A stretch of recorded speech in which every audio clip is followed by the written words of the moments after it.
Amém, irmãos? Jesus é o Senhor. Me chamo Wilton Araújo e eu reúno na igreja em Vilhena, Rondônia. Hoje nós vamos falar do capítulo 2 do livro Ministro de Deus, do nosso amado irmão Dong Yulan, que nos traz lições valiosas de vida. Esse capítulo 2 ele vai falar sobre o vencer o engano da serpente.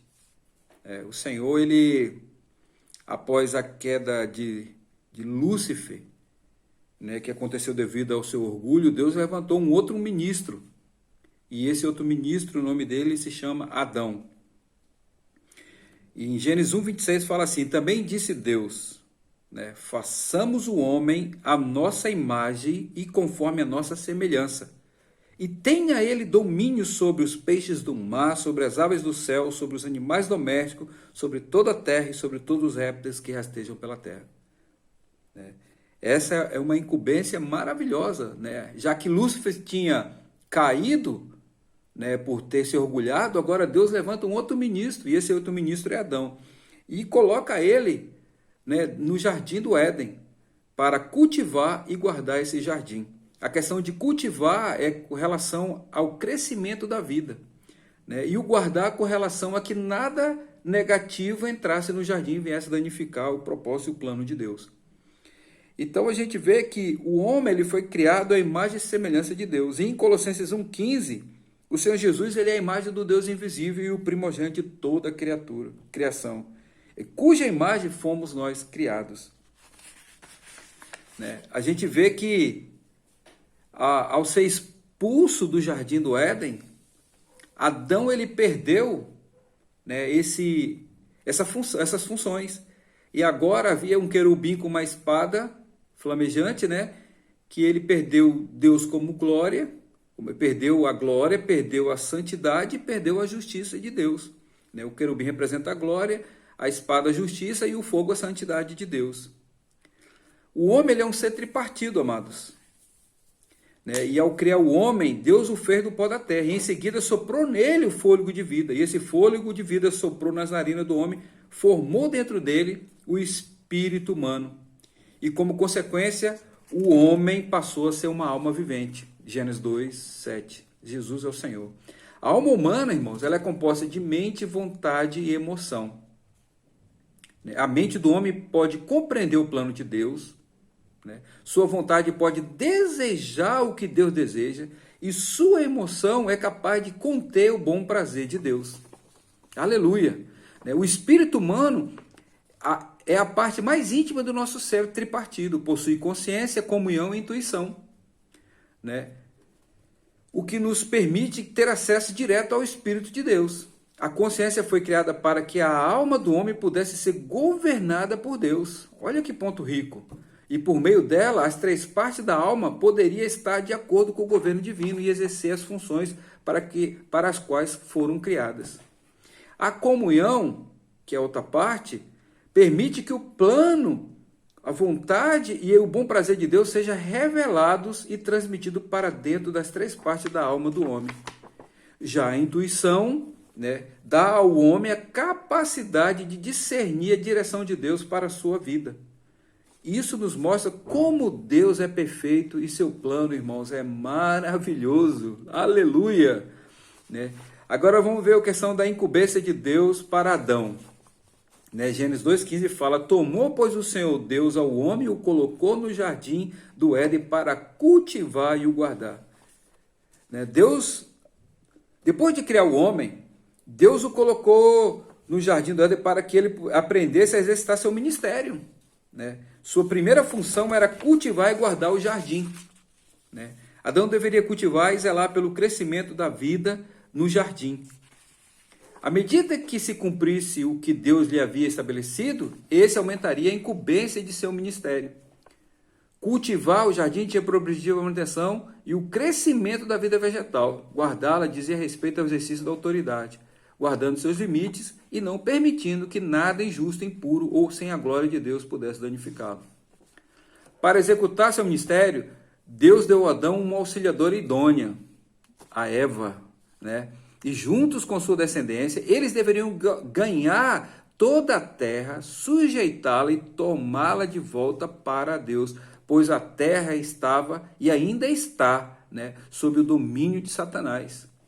Para exercer sua incumbência que Deus havia dado para Adão e Eva, eles precisavam comer da árvore da vida que se achava no centro do jardim, pois ela representa o próprio Deus como fonte da vida. Gênesis 2:9. E da autoridade do universo. Se comesse da árvore da vida, amados, o homem receberia a vida divina dentro de si, e se continuasse comendo dela, essa vida cresceria nele, de modo que ele seria capaz de expressá-la e viver por ela até encher toda a terra. Louvado seja o Senhor. Consequentemente, Satanás seria subjugado, não teria mais esfera de ação, e a terra passaria a ser de Deus e do seu Cristo. Aleluia. Que rico, amados. O engano da serpente, né? Em 2 Coríntios 11:3 fala assim: receio que assim como a serpente enganou a Eva com a sua astúcia, assim também seja corrompida a vossa mente e se aparte das simplicidades e purezas devidas a Cristo. A nossa mente, irmão, foi criada para obedecer, para ser simples e humilde e obedecer a Deus. Eva fora criada para ser auxiliadora idônea de Adão, na incumbência que lhe dera. Satanás, entretanto, sob a forma de uma serpente, aproveitou-se de um momento em que ela estava só, explorando a vulnerabilidade daquela ocasião, enganou a mulher com sua astúcia. A gente já leu lá 2 Coríntios 11:3. Quando se dirigiu a Eva, Satanás perguntou-lhe: é assim que Deus disse? Não comerei de toda a árvore do jardim? Gênesis 3:1b. A serpente conseguiu colocar dúvida na mente da mulher e ao mesmo tempo tocou sua emoção, fazendo-a perceber que a árvore era boa para se comer, agradável aos olhos e desejável para dar entendimento. Versículo 6a. Satanás conseguiu o que desejava, pois Eva tomou do fruto da árvore do conhecimento do bem e do mal, comeu e deu também ao marido e ele comeu. Ao comer o fruto da árvore que Deus lhe havia proibido, Adão fracassou, desobedecendo a palavra de Deus. O apóstolo Paulo escreveu em sua primeira epístola aos Coríntios que Deus estabeleceu uma ordem no universo, segundo a qual Cristo é o cabeça do homem, e o homem o cabeça da mulher, e Deus o cabeça de Cristo. 1 Coríntios 11:3. Essa ordem foi firmada por Deus desde a criação, mostrando que no lar a mulher não deve encabeçar as decisões nem tomar a liderança para si. Antes deve aprender a estar em submissão como auxiliadora idônea de seu marido. Infelizmente, irmãos, Adão deu mais atenção à palavra de sua esposa do que à palavra de Deus. Hoje nós também, na vida da igreja, precisamos valorizar a palavra de Deus, irmãos, e perceber que a única palavra que tem que ser a primeira que tem que ser respeitada, amada e valorizada é a palavra de Deus. Precisamos estar atentos para não cair nos mesmos erros que o nosso primeiro, o Adão, fez, né? Mas vamos aprender essa lição. Essa é uma grande lição para todos nós. Quando o amor natural pela esposa estiver acima de Deus, podemos ficar confusos e esquecermos de sua palavra. Embora todos, marido deva amar sua esposa, jamais devem permitir que esse amor invalide a determinação de Deus. Em primeiro lugar, devemos obedecer a palavra de Deus, submeter-nos a Ele e colocar suas palavras acima das de nossa esposa. Louvado seja o Senhor. Também precisamos aprender com os erros, né? Aí no Salmos 2:28 fala: eles se encurvam e caem, nós, porém, nos levantamos e nos mantemos de pé.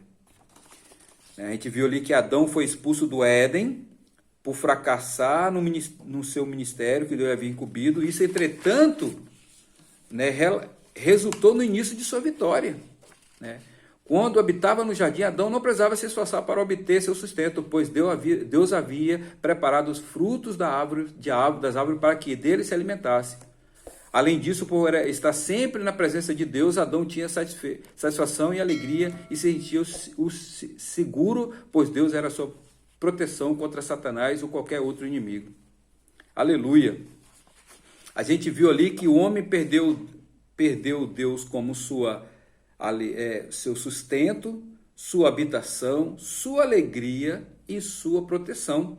Aí a gente viu que de Caim veio 3 descendentes, que é Jabal, Jubal e Tubal-Caim, né? Jabal é o pai do que cria gado e mora em tenda.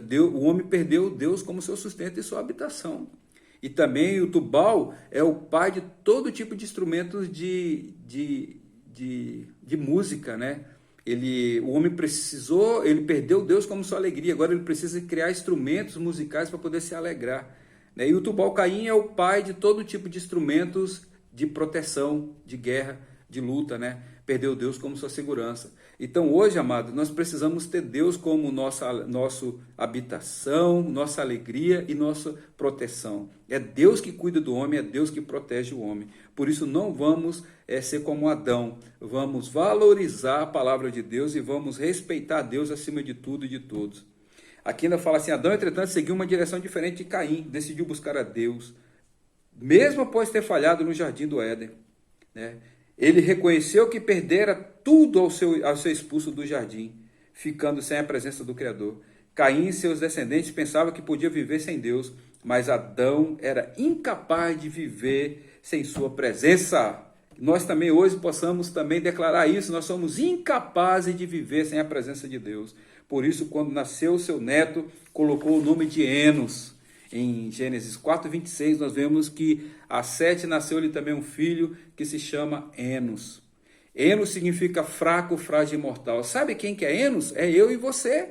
Nós somos Enos, somos fracos, frágeis e mortais. Mas o mais importante ali é que dali fala que daí se começou a invocar o nome do Senhor. Irmãos, nós precisamos invocar o nome de quem é a autoridade máxima, de quem é poderoso e de quem pode nos ajudar. Em Jeremias 33:3 fala assim, invoca-me e te responderei e mostrar-te-ei coisas ocultas e profundas que não sabes. Então, quando nós começamos a invocar esse nome maravilhoso, essa pessoa se faz presente em nossas vidas. E essa pessoa, ela traz consigo tudo que é mais de perfeito que tem nesse universo, que é a presença do próprio Deus, que é o nosso Pai, que é perfeito em tudo que faz. Por isso precisamos invocar o nome do Senhor para podermos entrar na mais perfeita ordem em todas as coisas da nossa vida, tanto familiar, social e de reuniões. Por isso, irmãos, vamos invocar o nome do Senhor. No Antigo Testamento traz muitas menções dessa prática, né? Os patriarcas invocavam o nome do Senhor, né? Gênesis 2:8, 12:8, 13:4, 26:25, né? Aí temos relato de pessoas que invocavam o nome do Senhor. Mesmo na era da lei, percebemos que muitos reis, incluindo Davi e Salomão, invocavam o nome do Senhor. O Salmo 17:6, 18:3-6, 1 Reis 8:23, o 25 e o 26 também. Muitos profetas também invocavam o nome do Senhor. 1 Samuel 12:18, Salmo 99:6, Isaías 55:6, né? Graças ao Senhor, esse foi o fruto positivo do ministério de Adão, né? Adão, ele fracassou, mas depois ele se arrependeu e percebeu que ele não podia viver sem Deus. Então ali começa falando que dali se começou a invocar o nome do Senhor. E que nós hoje, né, vamos escolher a vida de Deus, receber sua comissão e invocar seu nome para expulsar Satanás da terra, a fim de que a salvação, o poder, o reino de nosso Deus e a autoridade de Cristo venha sobre ela. Louvado seja o Senhor. Se você gostou, né, se inscreva no nosso canal, deixe o seu like, compartilhe com seus amigos e parentes, né? E estamos aqui mais uma vez agradecendo a todos e a todos. Muito obrigado, até a volta. Jesus é o Senhor.